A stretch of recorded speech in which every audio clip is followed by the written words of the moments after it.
You went to bed at a decent hour. You slept the full 8 hours, maybe even 9.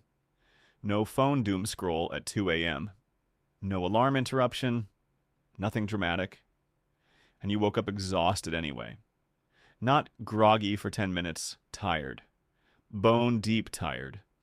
The kind that's still there at 10 a.m., still there after coffee, still there on a Saturday, when you had nowhere to be and nothing to recover from. Maybe that's you. Maybe it's someone sitting across from you at dinner right now, insisting they're fine, just tired. Here's the strange part. You've probably already ruled out the obvious stuff. You're not staying up too late. You're not drinking too much caffeine. You've even tried the new mattress, the blackout curtains, the whole routine, and none of it touched the exhaustion. Which means you've probably started asking a much scarier question. What if something is actually wrong with me? Here's what nobody tells you. You're not tired because of a sleep problem. You're tired because of an energy accounting problem. And your body has been running the numbers wrong for months. Picture this. A guy named Mark checks his phone before his feet even hit the floor. Work Slack. 3 unread messages already. He hasn't said a word to anyone yet, and his nervous system has already clocked in. By 9 a.m., he's answered 40 messages, smiled through a meeting he didn't want to be in, and mentally rehearsed a conversation with his landlord he's been avoiding for a week. None of that shows up on a calendar. None of it looks like work. But his brain has been running a full shift since the moment he opened his eyes. There's a concept in stress physiology called allostatic load, the cumulative wear your body takes from constantly adjusting to demands, threats, and micro decisions, even small ones. Your body doesn't file reply to that email and survive a bear attack in separate folders. Both trigger the same stress response machinery. The dose is different, the mechanism isn't. Here's the part that reframes everything. Sleep restores your body. It does very little to restore a nervous system that's been in low-grade alert mode for 16 hours straight. You can get a perfect 8 hours and still wake up running on a system that never actually powered down. It just switched to standby. Mark isn't lazy. He isn't broken. His body has been quietly billing him for 100 tiny threats he never consciously registered as threats. Now, here's where it gets more specific. Researchers studying cognitive load have found that decision-making itself is a finite resource, a phenomenon sometimes called decision fatigue.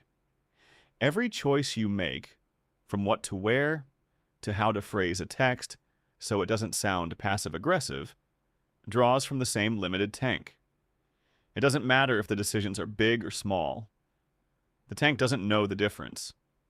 It just empties. Mark makes maybe 300 of these micro decisions before lunch. What to say, what not to say, whether that email sounded fine, whether he should have said something different in the meeting. None of it looks like effort from the outside. All of it is effort on the inside. There's another layer most people never hear about. Emotional labor. Not the workplace buzzword version, the actual psychological mechanism. It's the ongoing, mostly invisible work of managing your own expressions and reactions to fit the room you're in. Smiling at a coworker you're annoyed with. Sounding upbeat on a call when you're not. Staying calm through a conversation that's quietly stressing you out. Researchers have found this kind of suppressed managed emotional performance is measurably more exhausting than expressing what you actually feel. Because you're running 2 processes at once, the real feeling and the edited version you're showing the world. Mark does this probably 20 times a day and has never once called it work. So by the time he gets into bed, his body isn't just tired.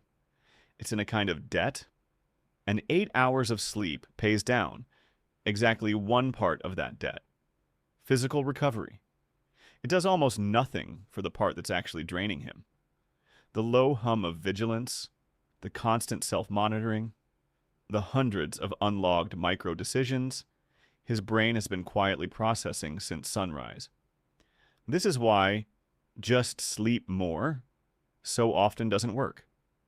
You're treating a battery problem with a phone charger, when the real issue is 40 apps running in the background that you never closed. Here's the paradox in all of this. The people most likely to experience this kind of exhaustion are often the most conscientious ones, the ones who reply carefully, who manage the room, who keep things smooth for everyone around them. The exact traits that make you thoughtful, reliable, easy to work with. They're also the traits quietly running up the bill. So what actually helps? Not more sleep necessarily. Fewer invisible obligations. Naming them micro stressors instead of letting them run silently in the background. Research on emotional regulation consistently shows that simply identifying and labeling a stressor reduces its physiological load, even before you've solved anything. Small windows of genuinely unmonitored time. No performance, no managing anyone's reaction, not even your own. So here's what I want you to sit with. What if you were never actually tired from a lack of rest? What if you've been running a second invisible job all day, every day, and nobody, including you, ever put it on the schedule? Because at the end of the day, the exhaustion was never irrational. It was your body doing the math correctly on a workload nobody ever wrote down. You don't need a better mattress. You need someone, even just yourself, to finally see the job you've been quietly doing all along. This is a heavy topic for some people, and if persistent exhaustion is something you're dealing with day to day, it's worth mentioning to a doctor. There can be physical causes worth ruling out too. If this hit home, subscribe and genuinely appreciate it.